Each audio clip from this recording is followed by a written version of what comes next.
Somewhere hidden, lit only by candlelight, people gathering to worship Satan.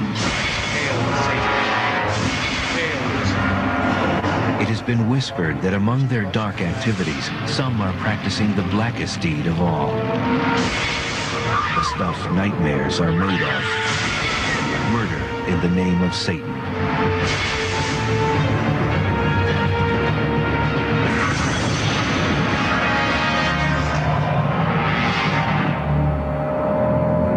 In recent years, there have been a number of bizarre murders with unusual circumstances. Some claim these deaths may be the aftermath of satanic rituals. There's a loose-knit network of cults, satanic cults, operating across this country. Some think it's the work of deranged individuals acting out their madness. It was the act of someone with a sick mind, with a mental illness, so to speak. Baffled, police from around the country have turned to specialists for help. Another word for cult, which we're going to see. Dr. Don Perlmutter is a ritualistic crimes expert who trains law enforcement officers to identify and solve these difficult cases. On a cold winter's morning, she was called to a crime scene in Philadelphia. A strangely mutilated body has been found in this rundown neighborhood. So this is the building? Yeah, this is it here. Lieutenant Joseph Mom has asked Dr. Perlmutter to help him deduce if the murder is a ritualistic crime. Every step takes them further from the street and deeper into the inner sanctum of the dilapidated building. Lieutenant Mom guides her through the treacherous rubble towards the site where the body was discovered. He was actually found right back behind, right back there. Finally, in the darkest part of the structure, they reach their destination. He's found in that corner right there. You saw the crime scene photos. He's lying on his stomach when he's found. The victim was a 62-year-old male. He was found with his throat slit and his heart and liver cut out of his body. According to police, the organs were too crudely extracted to sell on the black market, a fact which draws attention to another mysterious element of the crime scene. Looking at this, you're going to find that operation where they removed his heart didn't take place here, for the simple reason that there wasn't enough blood. Detectives surmised that the man was killed elsewhere, and his mutilated body was dragged here by rope and left in a pile of tires. Back out in the fresh air, Dr. Perlmutter reveals her terrifying suspicion. The man could possibly be the victim of a satanic human sacrifice. The heart has been cut out, the body organs have been cut out, and the blood is gone from a body. It's indicative of a ritualistic killing. They don't just take a heart for the sake of, oh, this is cool, I just pulled this out of a human body. It usually has some kind of meaning to them. For Dr. Perlmutter, all signs point to a homicidal satanic cult in Philadelphia, and all they can do now is wait for more gruesome evidence to turn up. If it's a ritual homicide, they're not going to stop with one. I don't even want to think about that. Ritual human sacrifice has been happening for thousands of years. Ancient cultures like the Aztecs and Mayans believed that offering up their fellow man and women was a way to strengthen and appease the gods. But how much real evidence is there that human sacrifice is actually occurring today? Is this true crime or overactive imagination? Ted Gunderson was one of the top field agents in the FBI and former chief of the Los Angeles office. He says human sacrifice is real, and he believes satanic cults are responsible. He travels the country lecturing about the dangers of Satanism. People have heard about the satanic movement and they're curious. They don't know about ritual ceremonies. They don't know about human sacrifices. Gunderson claims he has undeniable proof to support his theory. In this safe, he keeps a piece of evidence which was entrusted to him years ago. People say there's no evidence of satanic human sacrifice. This is evidence that was given to me by an informant. His proof, a videotape containing footage of what he says is a satanic human sacrifice.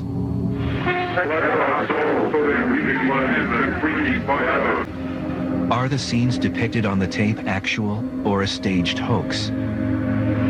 We have before us a gift that's going to let us outlive, outlove any and every human being on earth. People, we are free. We are there. In order to assess the authenticity of the tape, Dr. Don Perlmutter, the ritualistic crimes expert, viewed the footage, looking for known satanic crime patterns. That tape was very consistent with satanic ritual homicide. The fact that he was attacked and stabbed and eviscerated is unfortunately standard techniques in a ritual homicide. Although the tape may appear authentic, there are some who question its validity. Emergency room physician Dr. Gregory Carroll knows how real human blood and tissue react to real trauma. From what I can gather, what I can see from watching this video, this appears to be staged, appears to be theatrical type blood. I think that the way that the blood is being presented doesn't really hold up to what my experiences in life and trauma that I've seen. In satanic communities, there are many opinions about the reality of the practice of human sacrifice. This is a real satanic gathering in Long Beach, California. The Syndicate of 5 Points is in the midst of the satanic ritual. Hail Satan. Hail Satan. These self-styled Satanists are initiating a young man named Hiroki into their cult. We are here to open the path to our carnal nature. Do you, beast of the field, a being of flesh, proclaim yourself a Satanist? Yes. Do you reject all false knowledge and self-deceit? Yes. Do you live life for yourself and those you love? Yes. In whom do you place your trust? Syndicate of the 5 Points. I like the fact that it allows one to indulge in the pleasures of life as opposed to live completely for the good of other people. But in this cult, they claim there are no sacrifices of any kind. In the past, I've been with groups that involved sacrifices of some type, not specifically human sacrifice, but sacrifice of small animals, and I didn't feel that that was right in any way. It went against my principles. But according to Hiroki, sacrifice is apparently not a limitation for all satanic cults. I do believe there are groups that participate in human sacrifice. Shemham Farash. Coming up, an unusual murder unnerves a small town. I don't believe that anybody had ever walked into a crime scene before in Stanislaus County where there were 4 dead people. And a woman claims a satanic cult made her commit bizarre acts. What they do is perform a ritual that's very intense, very shocking.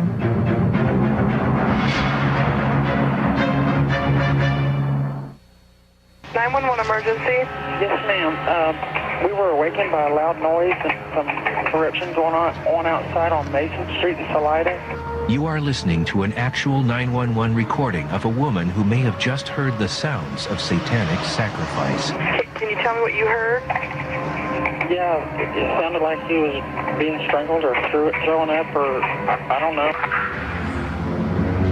In the spring of 1990, according to police, 6 shadowy figures emerged from a car near Elm Street in Salida, California. Under cover of darkness, they crept toward a quiet house. Court documents state that 2 entered from the front, while the rest sneaked in around the back. A door opened to let 2 visitors in. Then the electricity was cut, and a back window was lifted to let the intruders climb through. Moments later, anguished screams roused the neighbors from their sleep.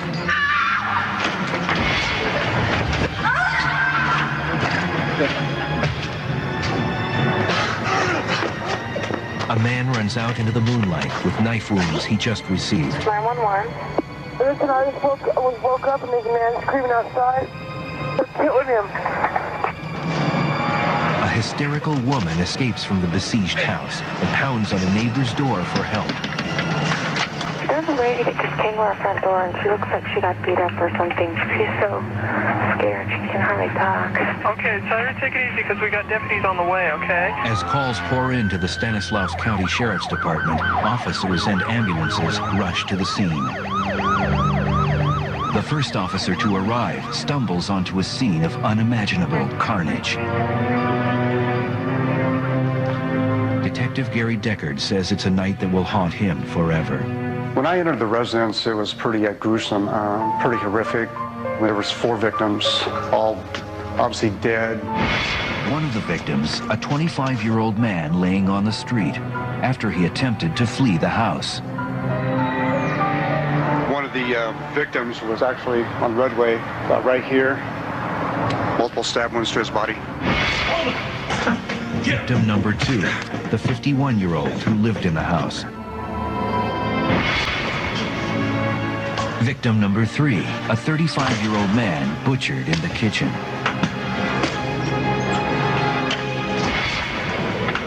And victim number 4, a 23-year-old woman slaughtered in front of the refrigerator. It was an eerie feeling, very eerie, to see death, so much of it, all in one little area. The crime was dubbed Nightmare on Elm Street, and many people thought it had the earmarks of a satanic human sacrifice. Like they had all suffered blows to the head from some type of blunt instrument, and they all had their throats either slashed or stabbed. It was very, very gruesome. The lone survivor was a woman who managed to hide under a pile of clothes. She reported that one of the killers had a gun, but not one shot was fired in the massacre. Detective Deckard believes these killers wanted to get their hands bloody. Still, nothing could have prepared the detective for the magnitude of evil he was about to confront. We were just at the beginning stages of the investigation, and what we uncovered next days and weeks later was pretty shocking. William Miller is a prominent defense attorney who was involved with the case. I don't believe that anybody had ever walked into a crime scene before in Stanislaus County where there were 4 dead people. At the crime scene, Detective Gary Deckard interviewed the lone survivor. She described one of the suspects as being a white Caucasian with an afro-type hairdo. Her account turned out to be Deckard's first big break. I saw a couple local people walking outside the crime scene, and I asked them if they knew anybody in Salida matching that description. They said, that sounds like Jason LaMarche. He lives over at the camp.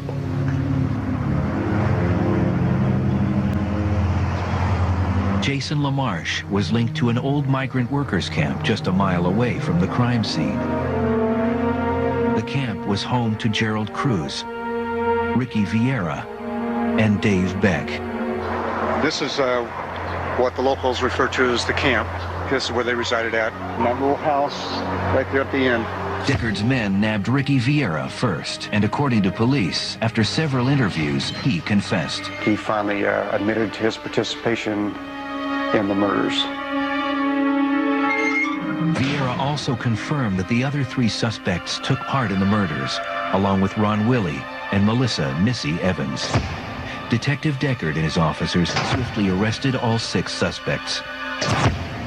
During his conversations with Vieira, Deckard verified his suspicions that this was no ordinary gang of thugs. It's one of these interviews that you'll always remember the rest of your life. He told me that he in fact did kill her, and when he described that to me, he actually did it in a chuckle. Ricky had these eyes like a Charlie Manson look, like he was so removed from reality. The comparison to Charles Manson couldn't be confined to just Vieira's shifty look. A little over 20 years earlier, Manson led his cult of followers to commit a brutal ritual murder of their own. Vieira's testimony seemed to support the feelings of many in the community that his gang was actually a homicidal cult. The leader of this cult was 28-year-old Gerald Cruz. He had a natural flair for human psychology. He understood what made people tick. That was rather obvious because he took people and could mold them to his will. He would find people that was low self-esteem, possibly homeless. He'd bring him into his little group, and once they were there, he controlled them. He was a control freak. According to William Miller, several years earlier, Cruz had formed a self-styled cult, which he named the Order of the Lion. Everybody that was a member of the Order of the Lion then signed the book and put a thumbprint beside their name in blood.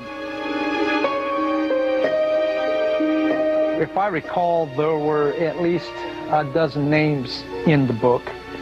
While searching Cruz's cabin, investigators will soon make a shocking discovery.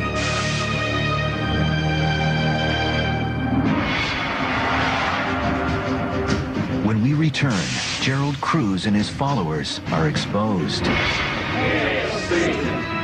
And we go inside the Church of Satan to see an actual cult ritual.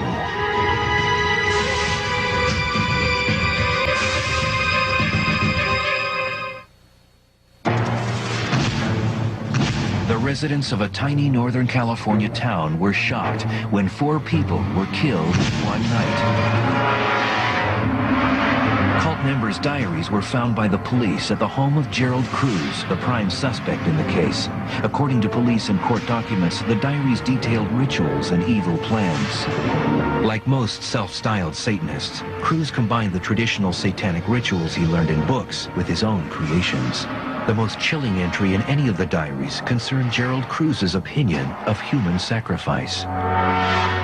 Gerald Cruz wrote in his diary that one of the most cleansing rituals that could be performed was the sacrifice of a newborn baby. Some believe that those who sacrifice humans do it to gain favor with Satan, who supposedly will give them long life in return. For Cruz and his Order of the Lion, was the murder of the 4 people on Elm Street a brutal crime spree, or was there evidence it went further and was also a ritual sacrifice? Sheriff Richard Brashears, who investigated the murders, noted that certain aspects of the case didn't fit the typical satanic profile. Most notably, the satanic material was found at Gerald Cruz's home, not at the crime scene. There's no writings left or no diagrams or anything like that that was left in the home that would be a signature of a satanic or ritualistic killing.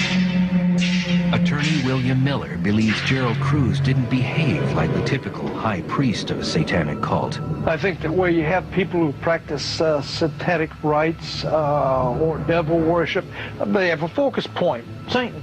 I don't believe Gerald ever had a focus point more than Gerald. Cruz was rumored to have a personal vendetta against the murdered homeowner. Some conflict over Missy and the affections and who she was seeing and who she had been seeing. But if the homeowner was the only one the cult was out to kill, why were there 3 other victims? There was no real explanation why they were killed so brutally, other than Gerald Cruz did not want any survivors. In the end, Gerald Cruz, Ricky Vieira, and Dave Beck were sentenced to death, while Jason LaMarche and Ron Willey received 62 years for their role in the crime. Michelle Missy Evans made a deal to testify and was placed on probation for 3 years. Whether the Elm Street murders were a human sacrifice or not, William Miller feels Gerald Cruz's cult never strayed too far from its satanic roots. If you're into something like that, do you ever leave it? Don't forget, they had all done these things. They still all had the ritual books. According to police, the books did appear to be satanic in nature. It's just one of those cases that I just never forget as long as I live. I would have to say Gerald Cruz, probably the most evil person that I've ever met, laid eyes on. If Gerald knows that, that probably thrills him to death to hear it. Gerald Cruz isn't talking, so perhaps we'll never know if the bloody massacre was a gift to Satan or the acts of a madman with a following. Some experts think Gerald Cruz loosely based his cult on his interpretation of satanic teachings.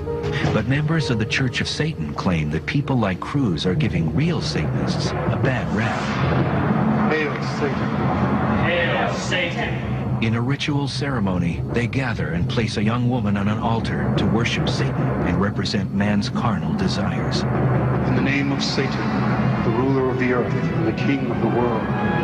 I command the forces of darkness to bestow their infernal powers upon me. Our God is not a guy hanging on a cross, dying. Our God is someone who is beaten down, who has been cast down by the most powerful being in the universe, presumably, and still can stand up and continue to fight. That's a very human hero, and that's our hero. Blanche Barton is a magistra in the Church of Satan. She was given the title by a council of 9 who lead the church for her accomplishments in spreading the word of Satan. Blanche was the longtime companion of Anton LaVey, late founder of the Church of Satan, the first modern organized satanic church. Known as the Black Pope, LaVey was the author of the seminal Satanist creed, the Satanic Bible. Now, Barton has dedicated her life to carrying on LaVey's libertine lifestyle. I think the role of the Satanist in society in general will always be Satan, exploring the boundaries of propriety and kind of playing with people, kind of ticking people off. Belial, I am thee, thou art thee. We are all one. Let our will be done. The Church of Satan says they are often wrongly associated with ritual sacrifice.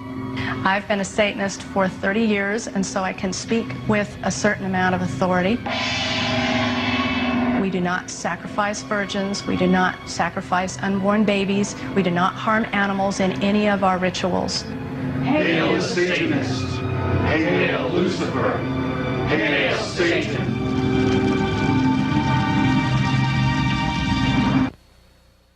This program contains material that may be disturbing to some viewers. Parental discretion is advised. Ted Gunderson, the former FBI agent who has spent his life researching ritual human sacrifice, insists that murder is the very foundation of Satanism. As evidence, he points to famed English occultist Aleister Crowley's book, Magic and Theory in Practice. And here's what he says in his book. For the highest spiritual working, one must accordingly choose the victim which contains the greatest and purest force. A male child of perfect innocence and high intelligence is the most satisfactory and suitable victim. This is in their literature. Gunderson says that children are the primary victims of satanic cults. I receive hundreds of letters, hundreds of phone calls. I have talked to hundreds of what we call satanic ritual abuse survivors. Ted Gunderson has traveled across the country to interview a survivor named Sharon, who has a staggering story. I want to talk to Sharon now because she remembers a lot more details about the cult. Sharon is an artist who claims she recently escaped from a traditional satanic cult. Ted has learned that Sharon was inducted into the cult at a very young age. Hi. Hey. How are you doing? Good. Let's start with how they control people. How they control people is they bring the children in very small and they put them on an altar and they give them a different name, like a new name, and then they would tell them, you're asleep, this isn't really happening to you, while they're performing the evil satanic ritual on their body or their mind. Sharon vividly recalls her own induction ceremony. One of the leaders chopped off the head of this black goat, and then he picked it up by the top of the head, and he was like sprinkling the goat so the blood would drip all over my body. And they were saying, Lucifer is Lord. Lord. Lucifer is Lord. Sharon tells Ted Gunderson that she had repressed all knowledge of these memories until one traumatic day 6 years ago. I prayed one day and I just said, God, what is wrong with me? I want to know. I'm ready to see it. Show me. Images from her disturbing thoughts began to appear in her artwork. I would do a piece of art and then later it would pop out and I'd go, oh my gosh, that was the ritual. Gunderson convinces Sharon to join him on the long drive back home to face the trauma of her youth. She brings Ted here to a remote forest area where she claims the satanic cult performed many ceremonies at night. In the rituals at night, I saw the most, I don't know if you can frightening thing, these three men standing in these black suits and waiting for me. And they were programming me and saying, you aren't going to remember any of this. You're at the beach, you're in the water, everything's peaceful. Next, Sharon leads Ted deeper in the forest to a place where she says she was taken by cult members many times. It's like right up there.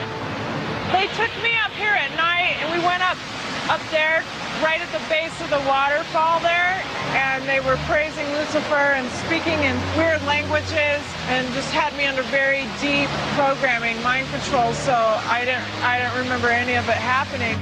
During a hike here years ago, the waterfall triggered the release of her repressed memories. And I said, oh my gosh, something happened up here. And I started, your memory? Yeah, I started going through the memory and everything and the pain. Even more chilling, Sharon claims the cult used this very spot for the most heinous of all deeds, human sacrifice. I had 4 babies to my knowing, and 4 of the babies were killed in the rituals. And I had to kill all of them. But are Sharon's memories real, or is she the victim of outside suggestion?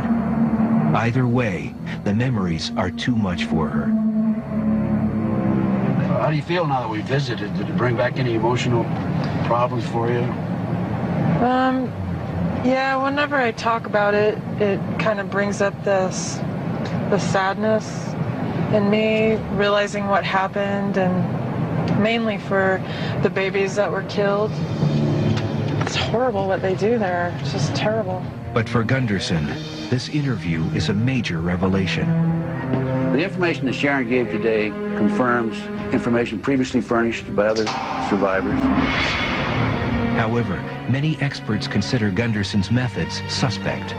Recovered memories such as Sharon's are often highly unreliable, and the Church of Satan refutes allegations that they participate in any such abuse. All these people getting on talk shows, on Oprah Winfrey and Geraldo Rivera's show, with these wild tales of recovered memories and generational Satanism, and of course there's no such thing. Yet ritualistic crimes expert Dr. Dawn Perlmutter finds Sharon's story quite credible.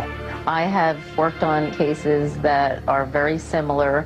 Her descriptions are very detailed, and I believe that that happened to Sharon. Just outside Philadelphia, officers of the Lower Makefield Police Department investigate the grisly site of what seems to be another ritual human sacrifice. We come down, we're looking for other evidence, other things that may link people to crime, footprints, pieces of trash people may have dropped, identification, pieces of clothing, other things that may help us figure out what happened and what was going on. As they examine the ominous evidence left behind, all signs point to a murderous satanic cult. When we return, the culprits who left behind this satanic scene are divulged. And officers in Ohio interview a teenage suspect with ties to Satanism. Went in my mom's room, murdered her.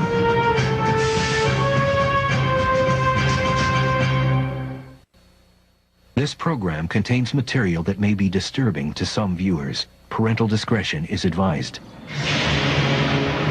Just outside Philadelphia, officers investigate the scene of what appears to be a ritual human sacrifice. Who found it? Not a fisherman was down there fishing by the water and happened to come across it as he was working his way down the river.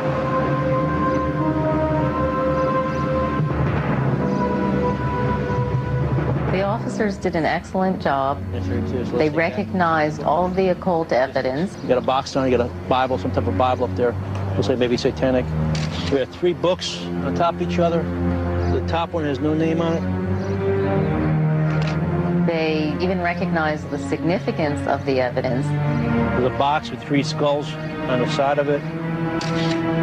Inside the box, Bob, is a couple crucifixes. Looks like 3 crucifixes. They recognized the significance of the magical diary, that, you know, they needed to get that translated right away. They recognized clearly that it was Satanists.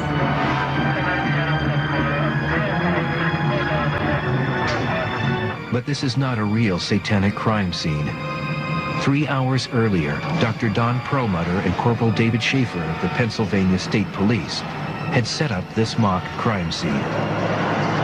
It's important for police to know how to investigate these types of crime scenes because it's starting to occur much more frequently.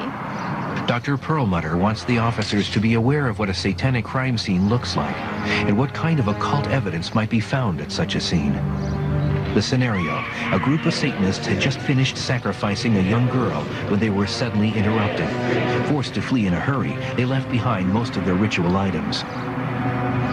Before the officers arrive, she begins setup of the fake scene, starting with the altar. This is the chalice. It has the pentagram on it. During the homicide, they may use it to put blood in there and to literally drink the blood. Because Satanism is a reversal of Christianity, what they do is they take crosses and they turn them upside down.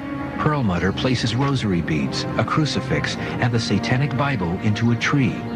Then she adds the most critical piece of evidence. There's a thing called a grimoire, or a book of shadows. Basically, essentially, it's a magical diary. This is the best kind of evidence you could ever find, because if they murdered people, they wrote it down here. And finally, human teeth. Because of the nature of the ritual and the nature of what they believe in, the longer they harm someone and the longer they prolong it, it gives them more power. One of the ways you torture someone is to knock their teeth out, pull their teeth out. So I actually have, real teeth that I'm going to put at the scene. After scattering simulated body parts, the preparation is complete. Dr. Perlmutter's trainer helped us identifying the type of crime scene it was. So far, a satanic human sacrifice hasn't happened in this area. But thanks to Dr. Perlmutter's training, these officers will be prepared if it ever does. Perlmutter's theory that homicide detectives need to know how to recognize a satanic crime scene was proven all too true in Bel Air, Ohio in 1995. Sheriff Tom McCord and his deputies are summoned to a local residence when a teenage son comes home to discover his parents had been brutally murdered. This real footage shows what one of McCord's deputies videotaped. Okay, this is the living room coming in through the front door. When I got to the scene, I didn't want to be there, and I know Sergeant Samples and the squad members, we all had the same thing. Why ask? When they made their entry into the residence, what they found staggered them. Okay, be the first bedroom to the right in the hall. We found her lying on her bed.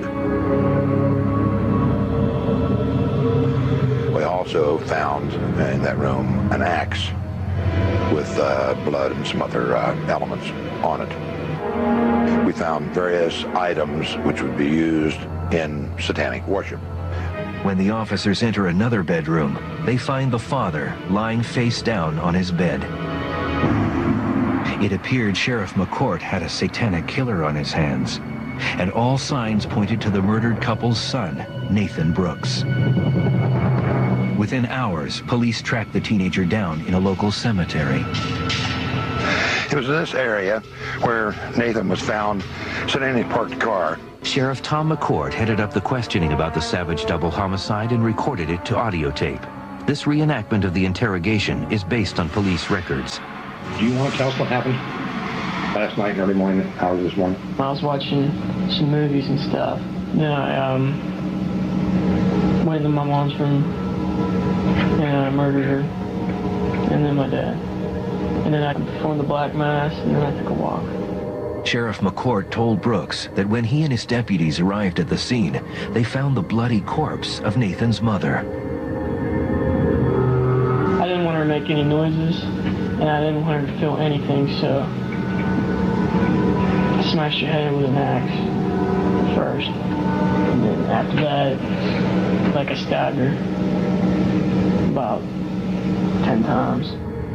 Nathan posed her dead body in the shape of a satanic cross.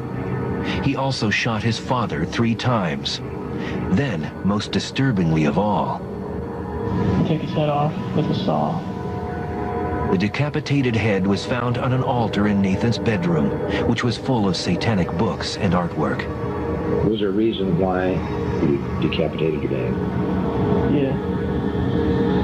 I need his head for ritual. Nathan indicated that he thought the ritual would strengthen his pact with the devil and increase his satanic powers. Coming up, police investigating the murder make a shocking discovery. I was deciding if I should kill more people.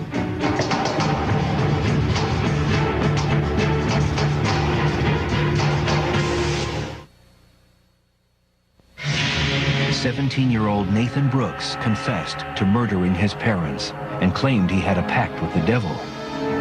Sheriff Tom McCourt found evidence of occult dabbling in Nathan's Book of Shadows, a journal in which Nathan documented his satanic rituals.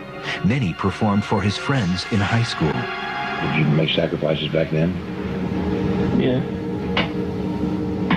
What did you use then? Candles and stuff. My own blood.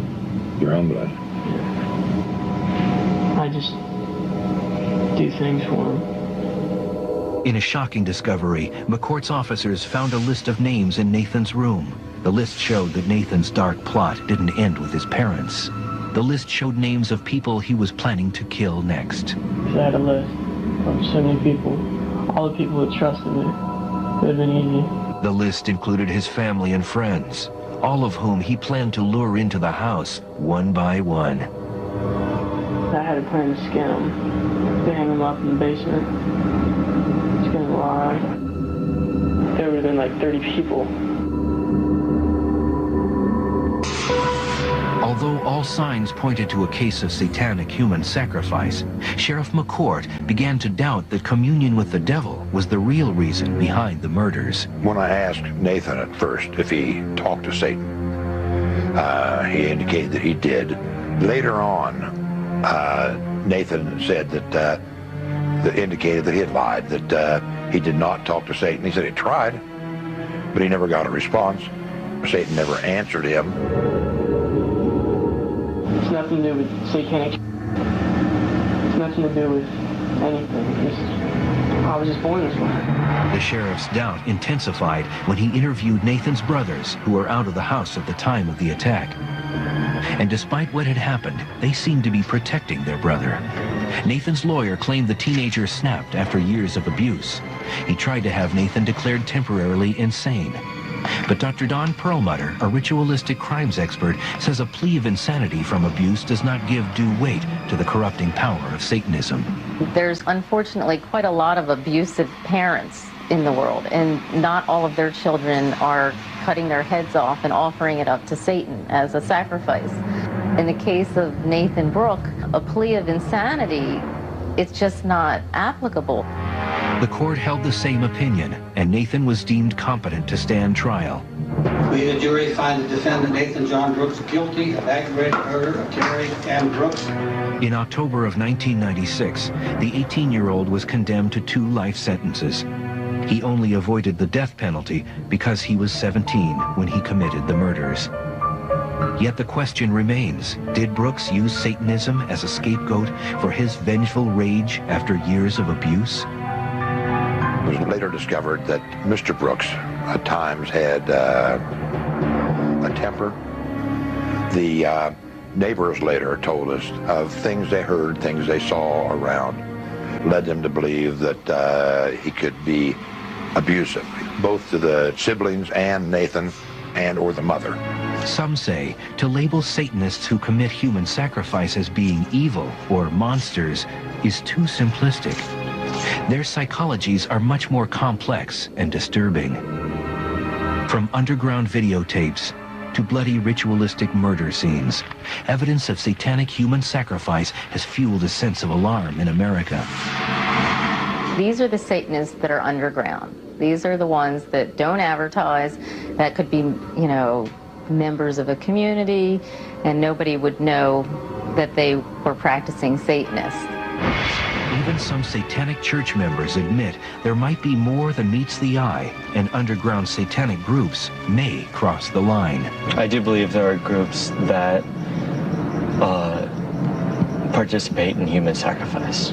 They'll start with candles, and they may work themselves up to sacrificing animals and larger animals, and eventually a human. Many have found claims of satanic abuse credible. So credible that in 1992, the FBI investigated the matter and released a comprehensive report on ritual child abuse. The report detailed an in-depth investigation that found no evidence that satanic cults were kidnapping or breeding children and killing them. Retired FBI agent Ted Gunderson believes the report does not go far enough. I don't pass up any opportunities to talk to anybody who wants to give me information about this evil, horrible movement. In the conclusion, the FBI report conceded that there is a middle ground, a continuum of possible activity, and that some of what the victims allege may be true and accurate. In the cases of individuals who murder in the name of Satan, do they use satanic sacrifice as an excuse for their murderous behavior? Or does the dark allure of Satanism ultimately lead unstable people to commit these acts? There are a lot of people that are deranged in this world, and they use whatever they can to justify their actions. My response to people who do not believe that there are satanic crimes and they just want to interpret this as, mentally ill people, I can tell you that Satanism exists and it needs to be taken seriously. Are these murders ritual human sacrifice performed as an offering to Satan? Or are they the work of individuals acting out their madness? The mysterious link between murder and satanic human sacrifice remains unanswered.